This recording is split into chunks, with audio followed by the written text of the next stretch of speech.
August 1942, South Pacific. Midnight over the Solomon Islands. A formation of Japanese G-4M Betty bombers cuts low across the dark sea, their engines droning like distant thunder. The pilots fly blacked out, confident, silent. No lights, no radios, no beacons. They have done this countless times before. They believe the Americans can't possibly see them coming. But 70 miles away, inside a humid hut near Henderson Field on Guadalcanal, two young U.S. radar operators sit in near darkness. A cathode screen glows faint green. A faint echo appears, then another. The operator adjusts the dial. The blips are closing fast. Phones ring. Searchlights pivot. Anti-aircraft crews man their guns. Fighters scramble into the night sky. Minutes later, the Japanese bombers emerge, from the clouds expecting surprise, and instead fly straight into an inferno of tracers and flak. Most never make it back. In Tokyo, commanders are baffled. No scouts had seen them, no radio had betrayed them. Yet somehow, the Americans had known. They didn't yet realize it, but that night marked the birth of a new kind of warfare, the age when radio waves could see. When Japan struck Pearl Harbor on December 7, 1941, it did so under the assumption that surprise was the ultimate weapon. Its entire strategy, from the Hawaiian raid to the conquest of the Philippines, Malaya, and the Dutch East Indies, depended on invisibility, deception, and speed. It was a doctrine built on the idea that if you could strike unseen, you could win before the enemy ever lifted his head. And for a time, it worked perfectly. Japanese naval aviation ruled the skies. Its Zero fighters dominated aerial combat. Its pilots were veterans, trained in long-range navigation across the open ocean. Masters of stealth. The Imperial Navy's tactics revolved around sudden ambushes and coordinated strikes out of cloud and darkness. But there was one moment that revealed just how fragile this mastery truly was. On the morning of the Pearl Harbor attack, an American radar station at Opana Point, an SCR-270 unit manned by two young soldiers, detected a massive formation of aircraft approaching from the north. They reported it to their superiors. The warning was dismissed as a flight of American bombers. The radar had worked flawlessly. The humans had not. That single failure changed everything. It taught the United States that technology could have seen what men refused to believe. After synthesizer Pearl Harbor, the United States launched an unprecedented scientific mobilization. Physicists, engineers, and mathematicians were drafted into service as urgently as soldiers. In Washington and Cambridge, the National Defense Research Committee, NDRC, and the MIT Radiation Laboratory were created to develop electronic warfare systems, radar above all. America's goal was simple. If Japan fought with invisibility, America would fight with vision. The MIT Radiation Lab, guided by the quiet genius Alfred Lee Loomis, began producing a new generation of microwave radars using a revolutionary British invention, the cavity magnetron. It allowed radio waves of unprecedented precision, small enough to fit on planes and ships, yet powerful enough to scan miles of sky. At the same time, the U.S. Army Signal Corps improved long-range detection with the SCR-270 and SCR-271, mobile units capable of spotting aircraft over 100 miles away. The U.S. Navy developed shipborne radar, the CXAM, and later the SG, giving destroyers and carriers a technological sixth sense even in pitch-black seas. By early 1942, radar sets were being mass-produced, shipped by the hundreds to air bases and island outposts across the Pacific. Everywhere American engineers landed, radar towers followed. The ocean, once the Japanese Empire's greatest cloak, was slowly being wired for sight. When Japanese bombers first encountered radar-equipped American forces in Australia and New Guinea, they didn't yet know what was happening. Their pre-dawn raids, once devastating, began meeting prepared defenses. Searchlights found them in total darkness. Anti-aircraft fire began before their scouts arrived. The element of surprise, the soul of Japanese air strategy, began to vanish. To Japanese commanders, it was impossible. Their reconnaissance reported no patrols, no scouts, no aircraft aloft. And yet, time after time, American fighters appeared at the exact altitude and bearing of their approach. Word began spreading through the Japanese Air Service. The enemy can see through clouds. It was superstition at first, rumors whispered by pilots returning from failed missions. But by late 1942, the evidence was too consistent to ignore.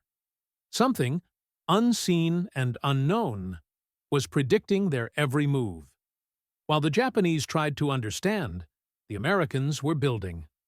From Oahu to Espiritu Santo, from Guadalcanal to Port Moresby, radar stations rose one after another. Portable, modular, and deadly efficient. Each station relayed data to fighter control centers that plotted enemy formations in real time. Operators could vector interceptors to exact coordinates long before visual contact. What began as scattered experiments had become a continent-wide grid, an invisible shield. Every wave of air, every returning echo, every faint pulse of static became part of an electronic map that no human eye could ever see. And it worked. By the end of 1942, Japan's advantage in surprise, the foundation of its victories, had disappeared. Its aircraft were no longer ghosts. They were targets painted by light the human eye couldn't detect. The empire that once conquered by stealth was now being hunted by science. By early 1943, the Pacific Ocean had become a laboratory of invisible power. Every new island seized by the Americans became a node in a growing web, a network that could sense movement hundreds of miles away. It wasn't glamorous, and it wasn't loud. It was patient, mathematical, and merciless. On Guadalcanal, radar pickets were now detecting incoming air raids long before dawn, giving American pilots time to climb, intercept, and destroy. At Port Moresby, the SCR-270's long arms swept the skies over New Guinea, tracking Japanese bombers as they left Rabaul. In Hawaii, new radar towers turned Oahu into an island fortress, feeding live coordinates to naval operations across the Central Pacific. Each new radar beam extended America's reach, not by miles, but by minutes. And in war, minutes decided everything. The Pacific was too vast for any single radar to dominate, but together they created something extraordinary. A layered early warning system. At the outer edge were mobile radars, truck-mounted SCR-270s, and lightweight SCR-527s, deployed on forward islands like Espiritu Santo and Bougainville. Further inland, static high-power units scanned the upper atmosphere for high-altitude raids. Farther back, in operations centers staffed by mathematicians and radio technicians, blips of light became data: speed, altitude, bearing, and formation size. Information that once took hours to travel by messenger now moved in seconds across radio relays. For the first time in history, commanders were fighting not by instinct, but by data. And what radar revealed was terrifying, not just for Japan, but for the very nature of warfare itself. At first, Japan refused to believe it. Reports from pilots described being intercepted over empty ocean, miles from any visible patrols. Squadrons flying at night under strict radio silence were still met with perfectly timed counterattacks. To many Japanese officers, it was impossible. An insult to reason. In Tokyo, the Naval Technical Research Institute began urgent investigations. Captured fragments of American radar sets, wreckage from downed aircraft and destroyed installations were shipped to Japan for analysis. Scientists from the Yokosuka Naval Arsenal and Tokyo Imperial University examined them. They were baffled. Inside, they found compact tubes, precise circuits, and unfamiliar components, mass-produced at a level Japan's own industry couldn't replicate. One naval scientist reportedly said, "This is not a single weapon. It is a network." He was right. Radar was not a device. It was an ecosystem, machines, cables, codes, and people woven together across thousands of miles of sea. Even if Japan copied the technology, it couldn't replicate the system behind it, the American industrial engine. By mid-1943, radar had become the silent commander of every American operation. Carrier task forces used radar to coordinate air patrols over hundreds of miles. Destroyers equipped with SG surface search radar hunted Japanese ships in fog and moonless night. On land, radar-directed anti-aircraft batteries shot down attackers before visual contact. When American troops landed on Tarawa, radar on nearby escort carriers guided aircraft to bomb Japanese positions even through dense smoke. When they assaulted Kwajalein and Eniwetok, radar linked shipborne guns and spotter aircraft into a single firing system. To the Japanese, the results looked supernatural. Every ambush failed. Every surprise raid ended with American planes waiting above the clouds. The Imperial Navy's greatest strength, the element of sudden, precise violence, was dissolving. Their ships and aircraft were still formidable, but their invisibility was gone. As Japanese scientists pieced together what was happening, disbelief turned into dread. They realized radar was not just a sensor. It was a philosophy of war that Japan was utterly unprepared for. The empire's technological doctrine was still rooted in craftsmanship, precision optics, hand-built instruments, and elite human skill. America had replaced craftsmanship with standardization. Radar, built by the thousands, each identical, each expendable, all connected in one seamless network. Japan's scientists understood too late what this meant. Even if one radar was destroyed, dozens more filled the gap. Their empire was physical. America's was electromagnetic. By the end of 1943, Japanese naval staff reports admitted a disturbing truth. The enemy anticipates our every move. His detection methods are not natural. For centuries, Japanese warriors had believed that victory belonged to the one who struck unseen. But now, technology itself had stripped away that invisibility.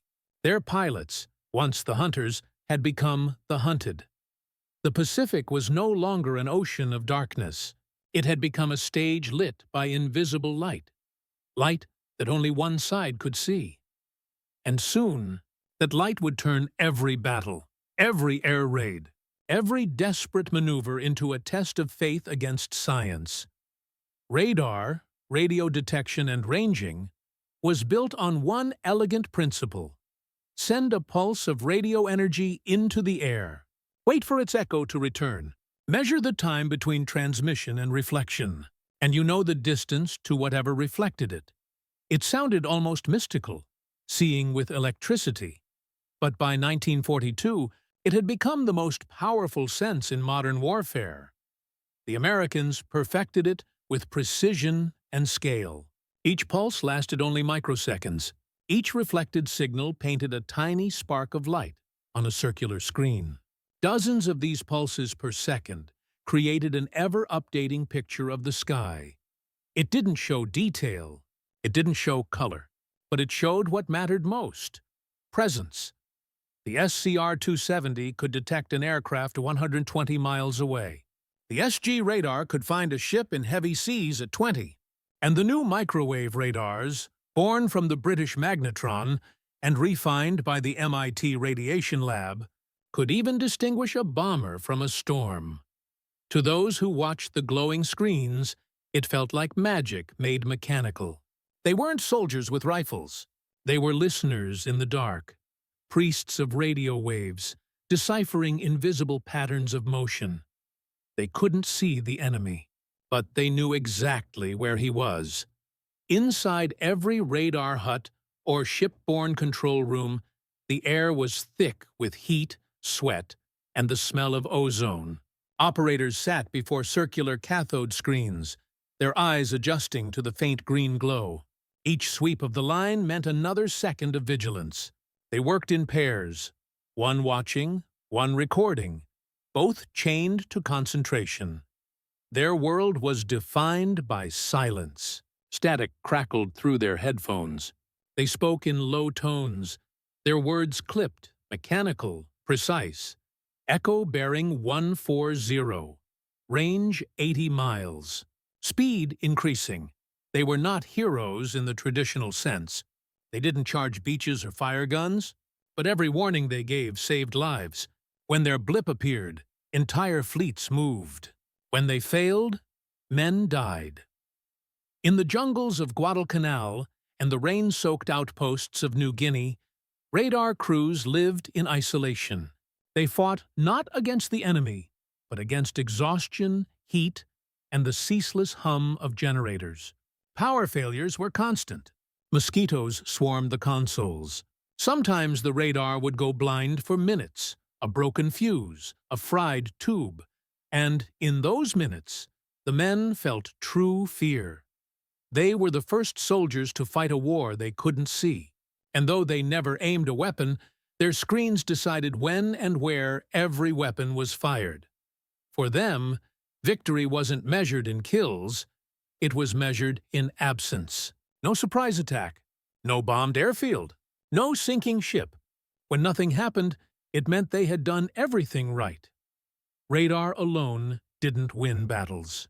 It was what commanders did with that information that changed everything. Each radar contact triggered a chain of action. Data passed from operator to command post, from post to airfield, from airfield to fighter squadrons. By 1943, this network worked with frightening speed. Japanese bombers spotted at 140 miles could be intercepted 40 miles out before they even reached their targets. This was information warfare before the term existed. Radar allowed the Americans to control the tempo of combat. They could choose when to fight and when to vanish. Convoys rerouted at night using radar navigation avoided submarine ambushes.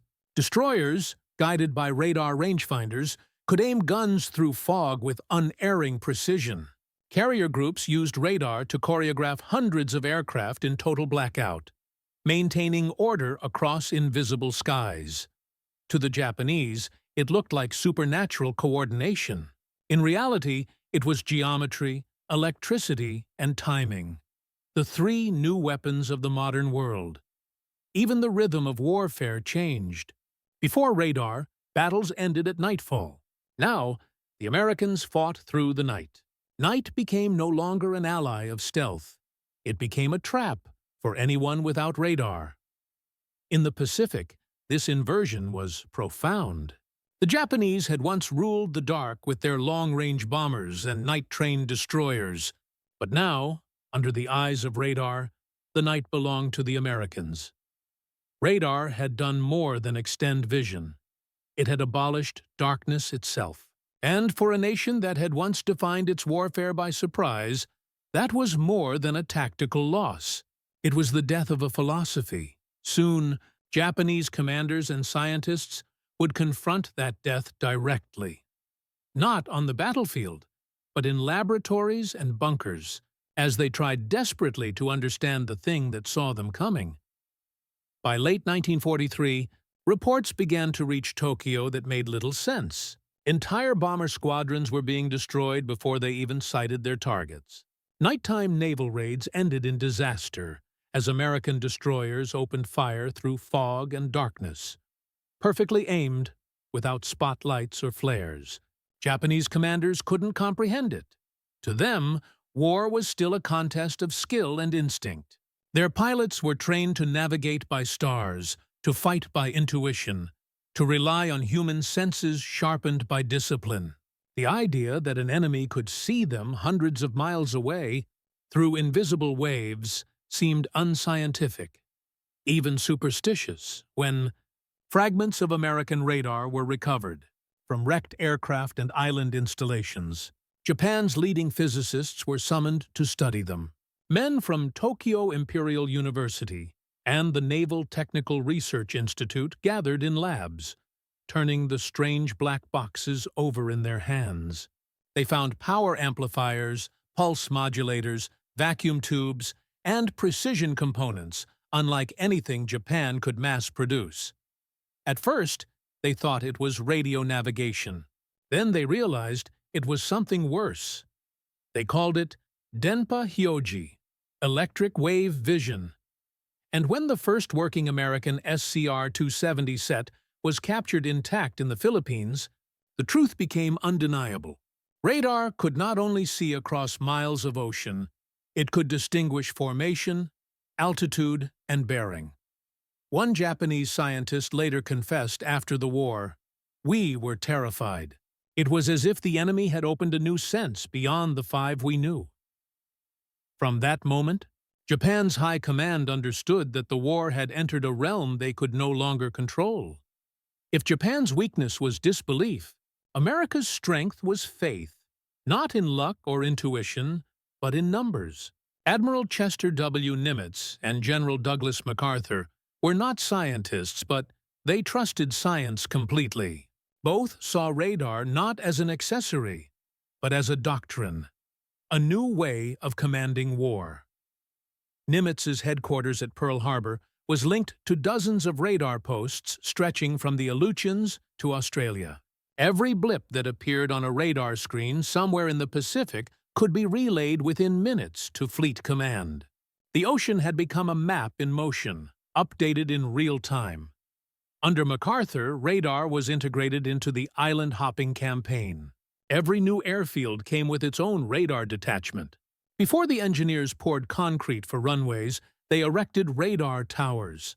By the time bombers arrived, the island was already part of a continent-sized sensor network. This was the true genius of American leadership.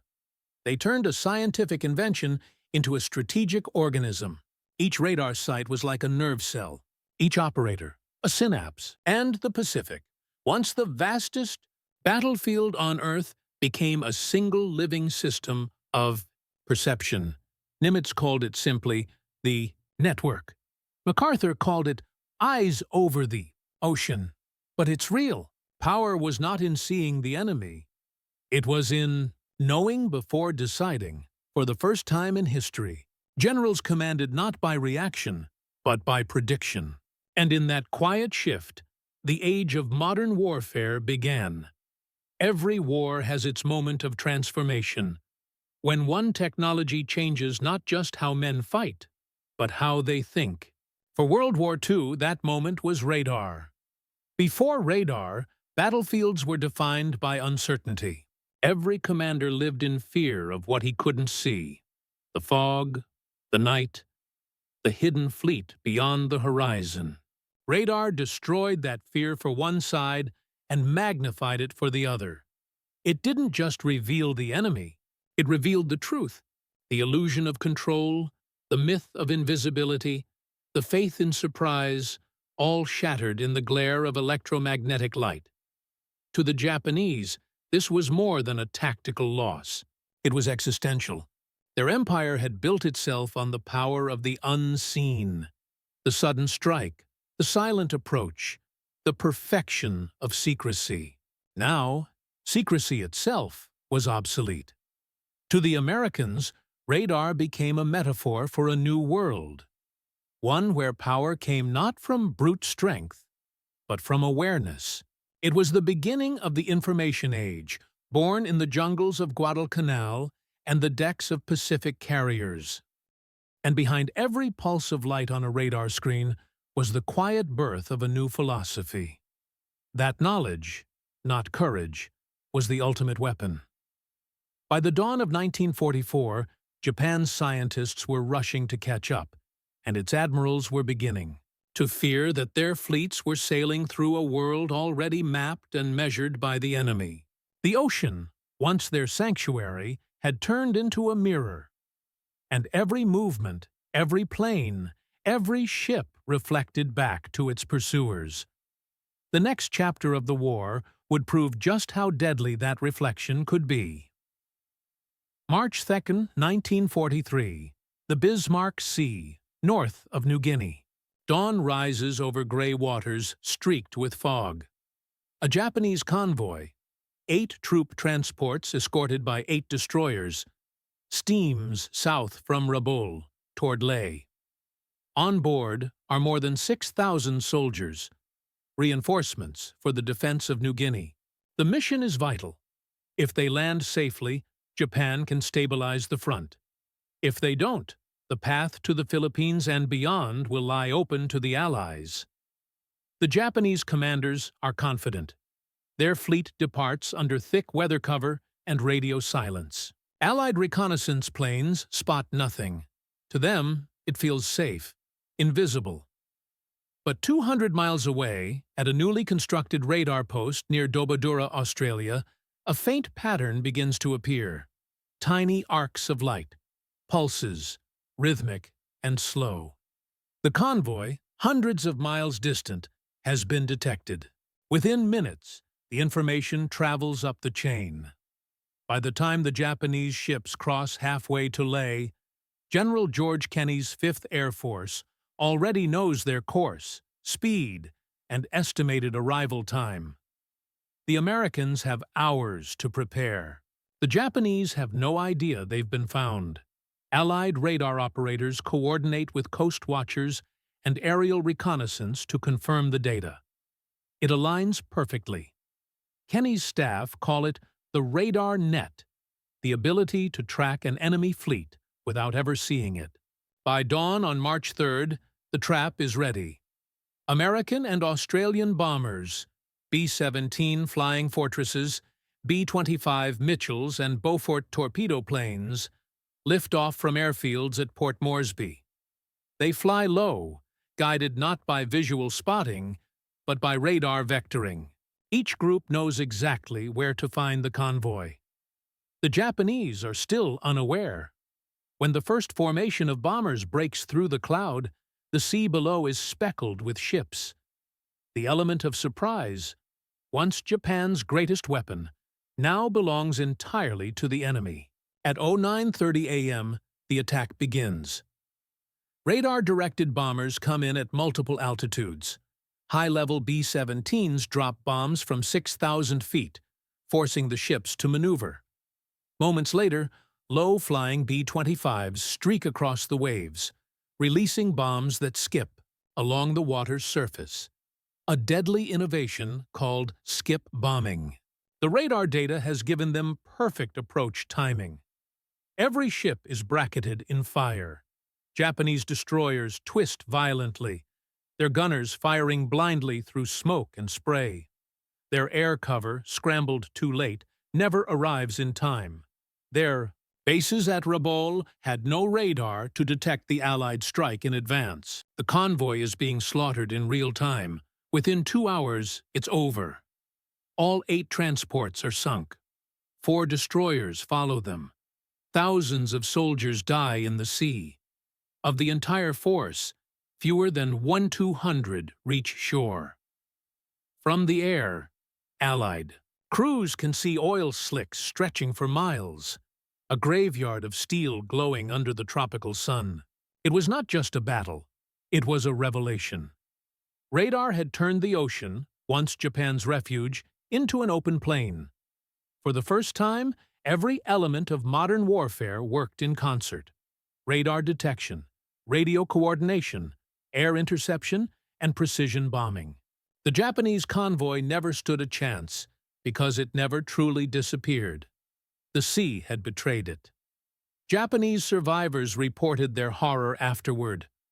One officer wrote, "The enemy attacked as if guided by unseen eyes.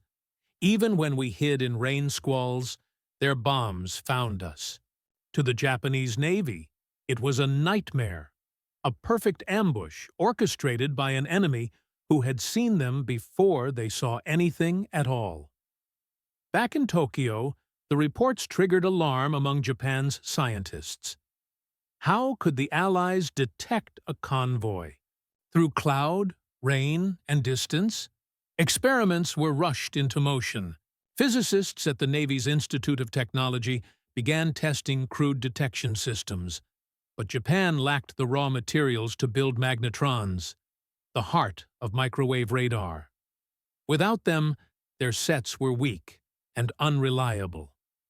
In desperation, they deployed primitive warning radars on a few airfields, but they covered only a few dozen miles, useless against the scale of Allied systems. Meanwhile, every American ship, plane, and island seemed to carry radar as naturally as a compass. The imbalance was total. Japan's pilots began to call radar the second sun, a light that burned them from beyond sight. The Battle of the Bismarck Sea became a turning point, not because of its destruction, but because it shattered a belief, the belief that Japan could ever again strike unseen. The Americans had built the eyes of the Pacific. The Japanese had no defense against them. But worse was still to come. As 1944 dawned, radar would evolve beyond detection, guiding guns, intercepting night raids, and erasing entire formations before they reached their targets. It was no longer just watching the war. It was controlling it. June 1944.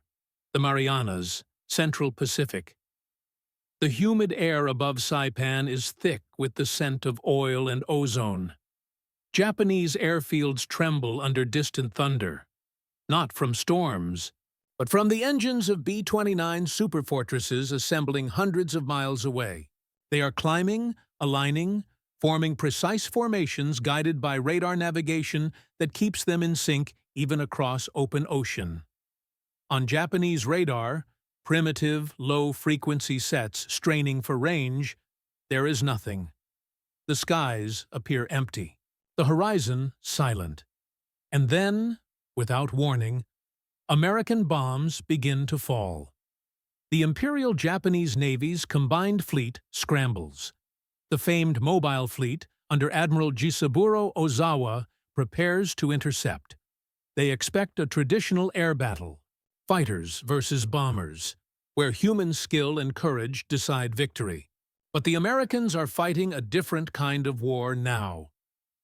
At dawn on June 19, 1944, Japanese carrier aircraft launch from Taiho, Shokaku, and Zuikaku. Their pilots, some veterans, most barely trained, set course toward the American fleet.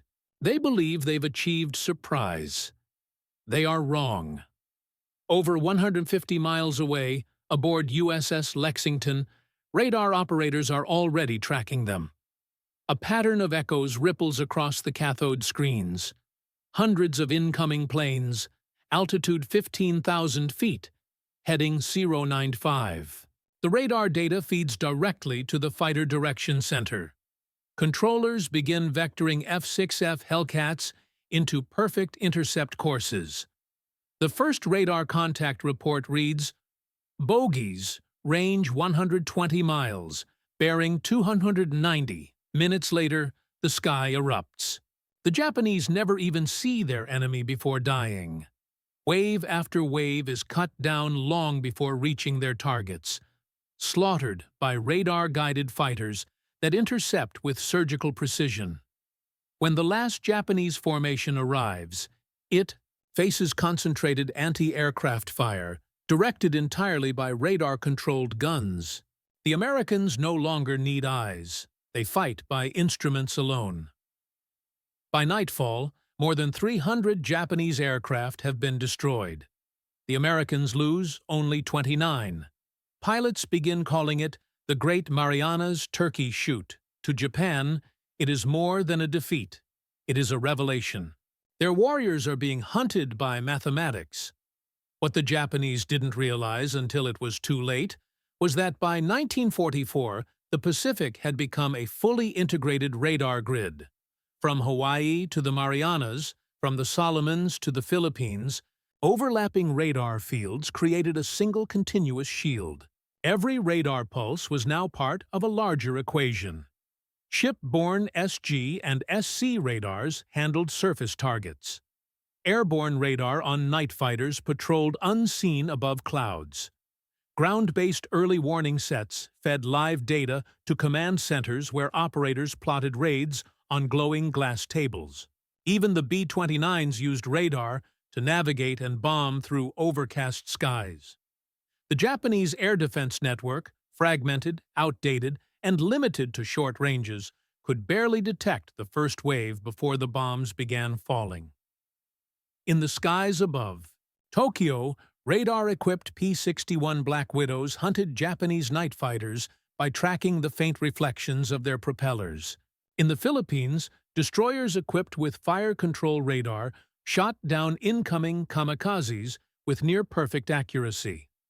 The Americans had achieved total visibility, and Japan, for the first time in its history, was blind.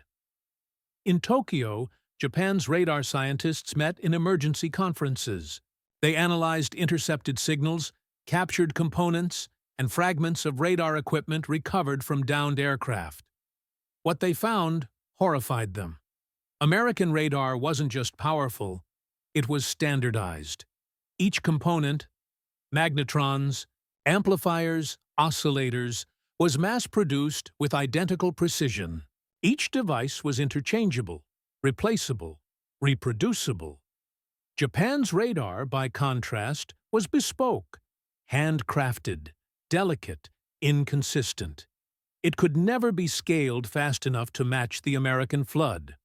One engineer reportedly murmured, "They build radar like they build rifles."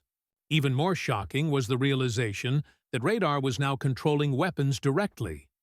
The Americans had fused detection and destruction into one seamless system. Their anti-aircraft guns no longer relied on human aim. Each battery was wired to radar fire control systems that tracked targets automatically, calculating lead angles and elevation in fractions of a second. For Japanese pilots, this was hell. Even when they flew at night, below clouds at treetop altitude, flak still found them. Invisible, impersonal, inescapable. By late 1944, Japanese reports began describing radar as the invisible fortress. It could not be bombed, it could not be outflown, and it could not be deceived. The impact wasn't only technological, it was spiritual. Japan's entire military philosophy had been built around Bushido, the supremacy of will, courage, and skill. But radar obeyed none of these virtues. It required no bravery, no intuition, no sacrifice, only electricity, circuits, and calibration. To Japanese commanders raised on samurai ideals, it felt like moral collapse, a world where machines replaced warriors, and where victory no longer came from courage, but from control. Yet this was the unavoidable future. Radar had changed the nature of power itself. It had made distance meaningless. It had made stealth obsolete. And it had turned information into the ultimate weapon. By the end of 1944, Japanese officers stopped asking how radar worked. They began asking a darker question. How do you fight a war when the enemy already knows everything you will do? And as the year turned toward its bloody end, that question would be answered. Not in theory, but in fire. Because radar would soon do more than detect planes. It would guide the very guns that erased Japan's Air Force from the sky. Late 1944, Philippines. The once proud Imperial Japanese Air Force is a shadow of itself. Factories struggle to produce planes.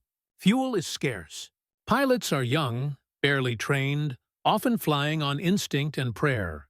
Yet their commanders still believe in one final weapon, the human will.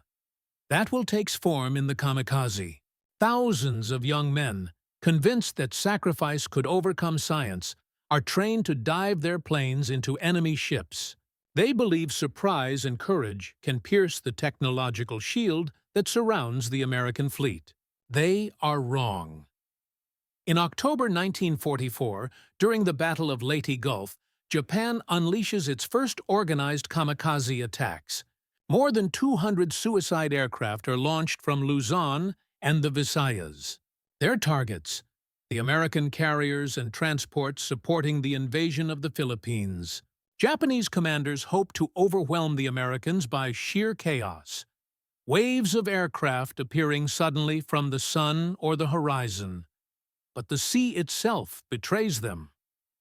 Long before the kamikazes arrive, radar screens aboard U.S. ships light up with the telltale blips of incoming formations. Controllers track altitude, bearing, and closing speed with calm precision. Anti-aircraft batteries rotate automatically.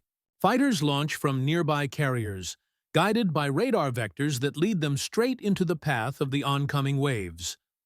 The result is slaughter. By the end of the day, more than two-thirds of the kamikazes are destroyed before reaching their targets. Those who break through are met by radar-directed flak so dense that even the sky seems alive with fire. Their courage is real, but courage cannot defeat mathematics. A report from the U.S. Navy's Task Force 38 recorded the tone of inevitability. The enemy comes as ghosts, but our screens see them all. Japan's commanders can no longer deny it. There is no such thing as a surprise attack anymore. The difference between 1941 and 1944 could be measured not in numbers, but in awareness. At the start of the war, radar was rare, experimental, limited, and misunderstood.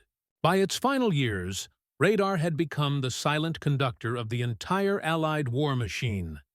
Every American battleship now carried fire control radar, linking gunners to a central computer that tracked aircraft automatically.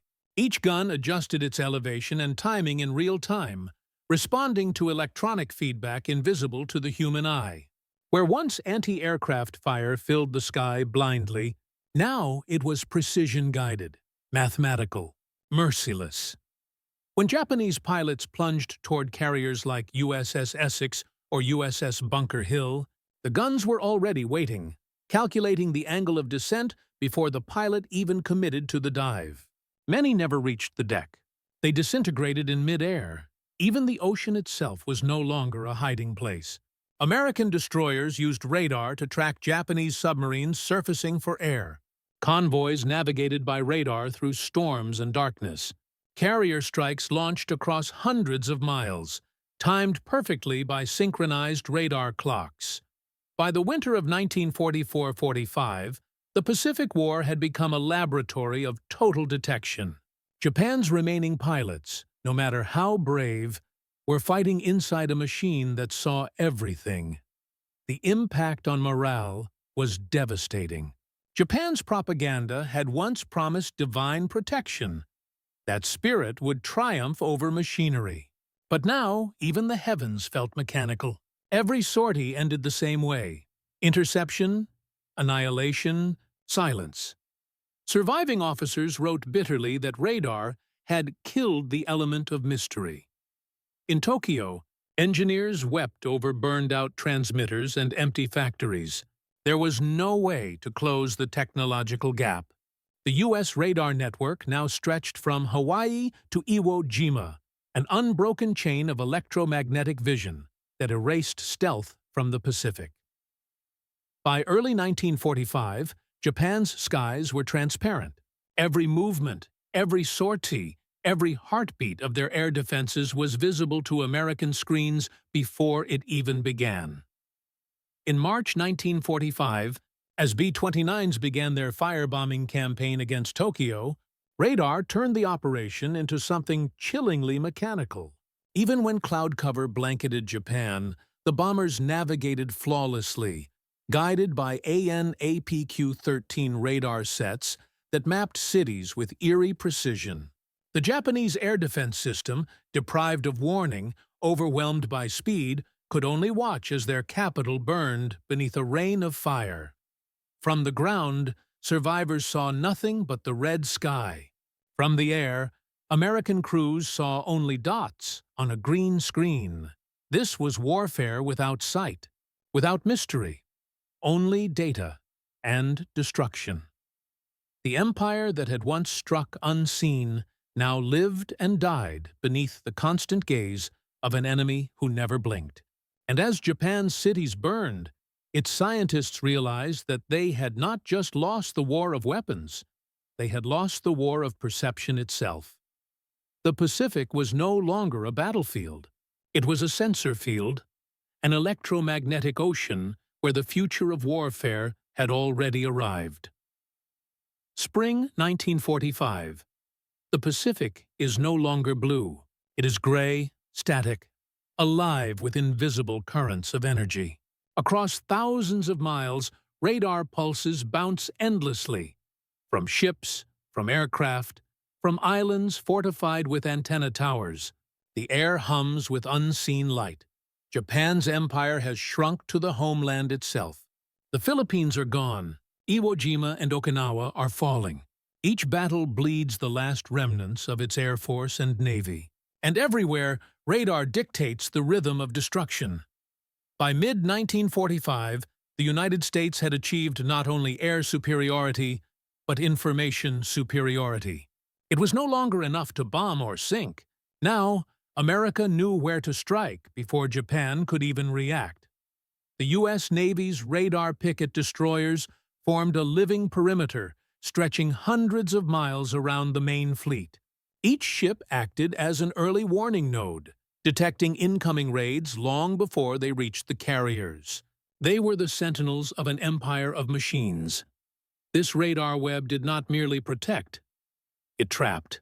Japanese aircraft trying to escape Okinawa or Kyushu found themselves intercepted within minutes. Convoys leaving Tokyo Bay were tracked and destroyed by submarines guided by radar-equipped patrol aircraft. The Japanese called it the invisible wall. To them, the Pacific had transformed into a cage of reflections and echoes. Every path led to detection. Every wave carried betrayal.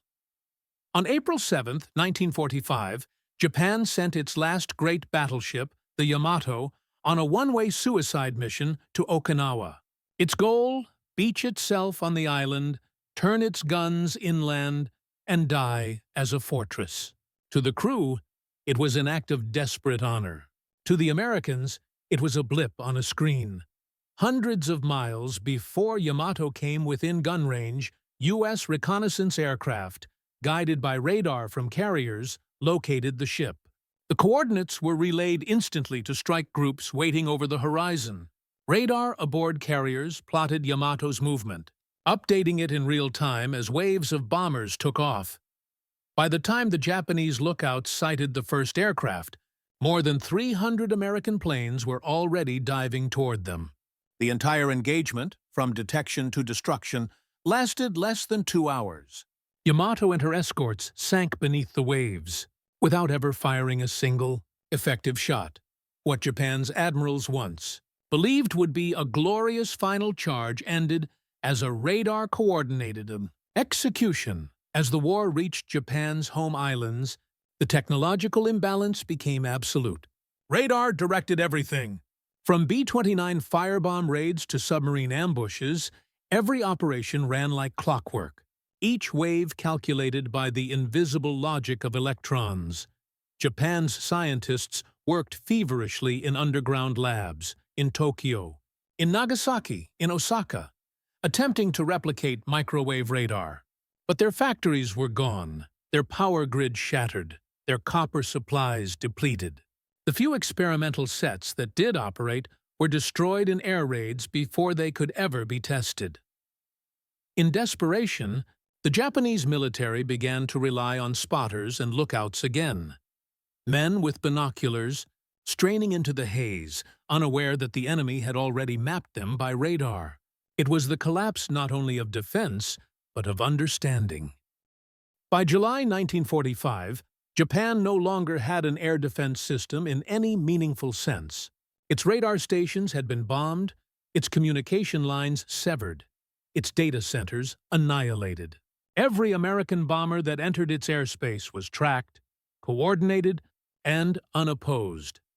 Tokyo was no longer a city, it was a radar target.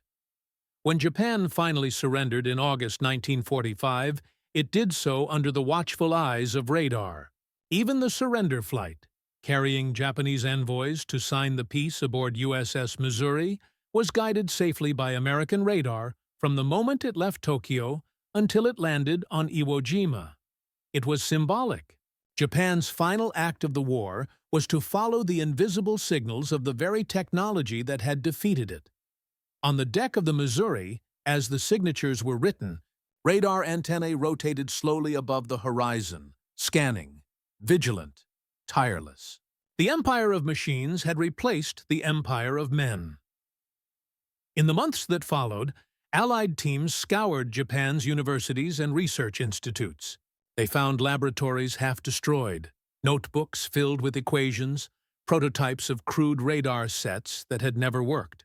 They found, too, an entire generation of Japanese engineers humbled by what they had witnessed. A war where courage had been rendered obsolete by calculation. One scientist later admitted, "We realized too late that war was no longer about the power of men, but the power of minds." The invisible light that had once guided Allied bombers would soon guide missiles, satellites, and the very future of global surveillance. Japan's defeat was not only military, it was philosophical. The age of faith in unseen courage had given way to the age of unseen knowledge. By the war's end, radar had done what no weapon before it could. It conquered time. It erased distance. It made the future predictable. And for Japan, once the master of surprise, that was the final humiliation. But history would soon show that this defeat was also a warning. Because radar's greatest legacy was not victory, it was the creation of a world that would never again sleep unseen. The Pacific fell silent in August 1945, but silence was no longer what it used to be. Even in peace, the air still shimmered with the hum of invisible waves, radar stations watching, listening, learning. The technology that had ended Japan's invisibility would soon become the foundation of a new kind of world, one where no horizon was truly hidden again. Radar had begun as a defensive tool, a way to warn, to see what was coming. But by the end of the war, it had become something far greater. The nervous system of a global machine. It linked continents, guided ships, and guarded nations from enemies they could no longer see, but could always detect. It changed more than tactics. It changed trust. The age of surprise attacks, of Pearl Harbor, of sudden terror from the sky, was gone. But so too was the mystery of distance, the romance of uncertainty. The ocean, once vast and secret, became a grid of coordinates. The sky became a field of equations. For Japan, the lesson was profound and bitter. Its warriors had believed that courage could transcend technology. Yet radar proved that courage without comprehension was blindness. Machines had not simply outperformed men, they had outthought them. But even in defeat, Japan's scientists understood what had happened. They had seen the birth of the modern age, the moment when perception itself became the greatest weapon. After the war, many of them would go on to build new technologies, transforming their defeat into mastery. Radar became meteorology. It became aviation. It became exploration, the eye through which humanity would later look into space. And yet, beneath all progress, one truth remains. The power to see is also the power to destroy. Radar taught the world that knowledge itself can be lethal, that the line between awareness and annihilation is drawn not by machines, but by the hands that use them.